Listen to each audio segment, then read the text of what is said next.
Now, I already made a video addressing the concentrations of wealth in free market capitalism, but I think that there's more fundamental problems with your video and your whole line of reasoning here. And I use that term loosely.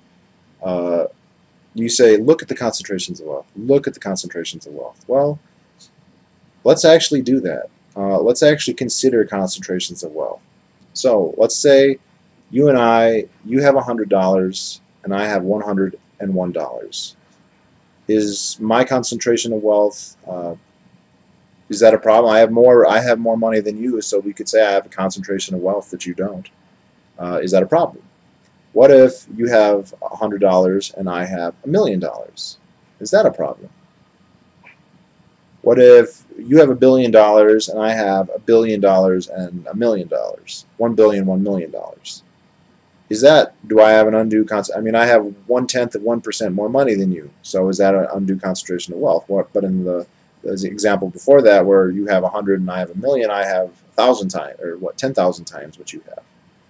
So I think by posing these questions to you, I think I know what your answers will be. Well, if there's only a dollar difference, it's not an undue concentration of wealth. It's $1,000,000. It's a concentration of wealth.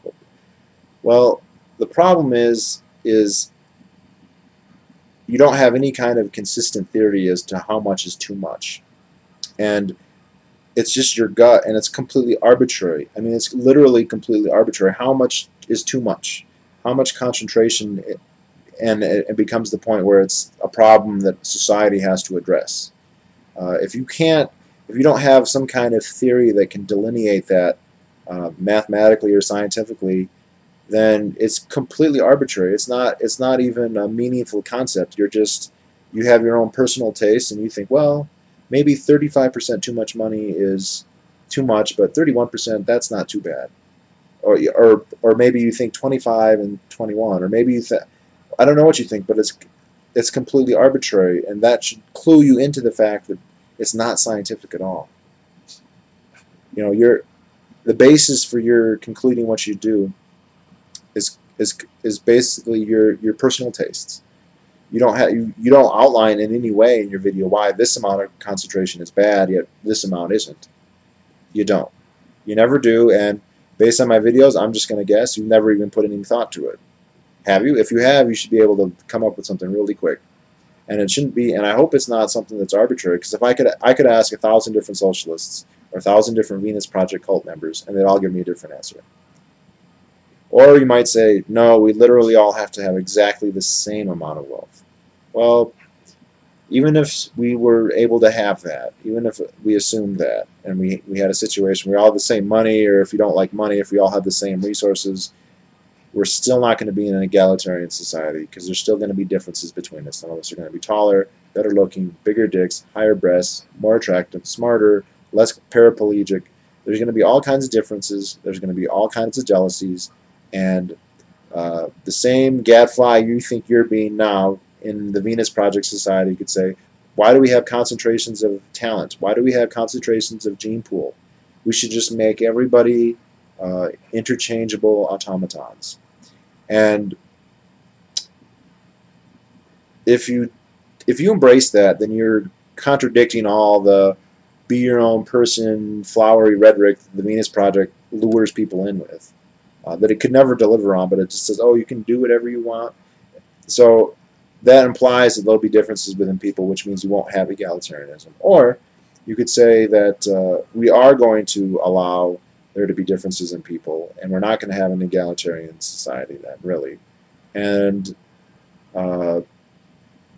then you are no better than people who say, well, it's fine that we have differences in wage. Because there's no, do you have any scientific basis for saying, well, if one person is a foot taller and 10 times better looking, that's okay, but if he has $100 more, that's not okay? Do you have any scientific basis for comparing one situation favorably to the other? It's not a rhetorical question, do you? And if you don't, what's the basis for you claiming that what you think is normative and scientific and what everyone else thinks is just they're been conditioned to believe?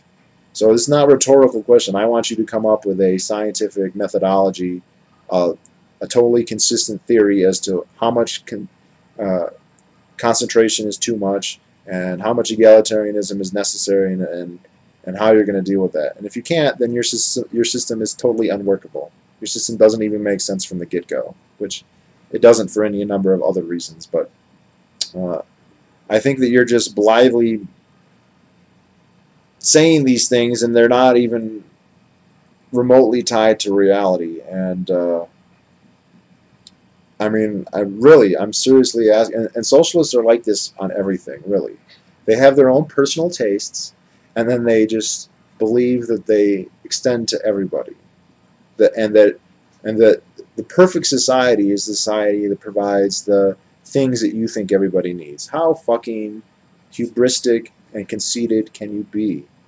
And, I mean, when you ask socialists, whether they be Venus Project people or not, they'll say things like, well, everybody is entitled to food, shelter, and medical care.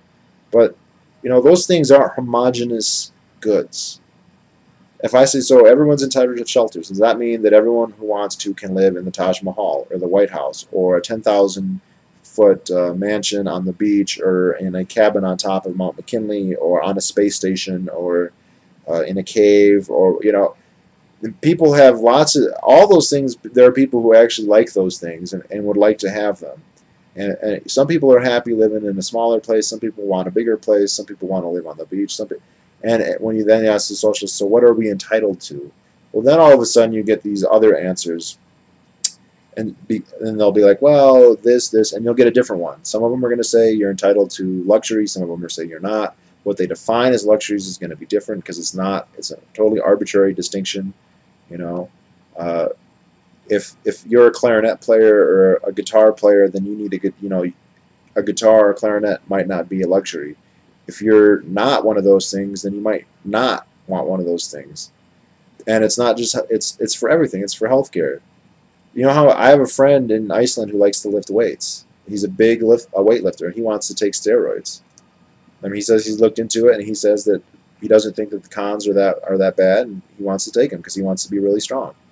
So is he entitled to steroids, anabolic steroids? Is he entitled to the however many 50 hours a week in the gym he spends and all the multi-thousand-dollar equipment he probably uses? He's entitled to that, or do you have to say no? He's only entitled to 2 hours in the gym, or every socialist gives a different answer, and none of them provide any evidence to why their solution is scientific and ethically correct, and the other ones aren't.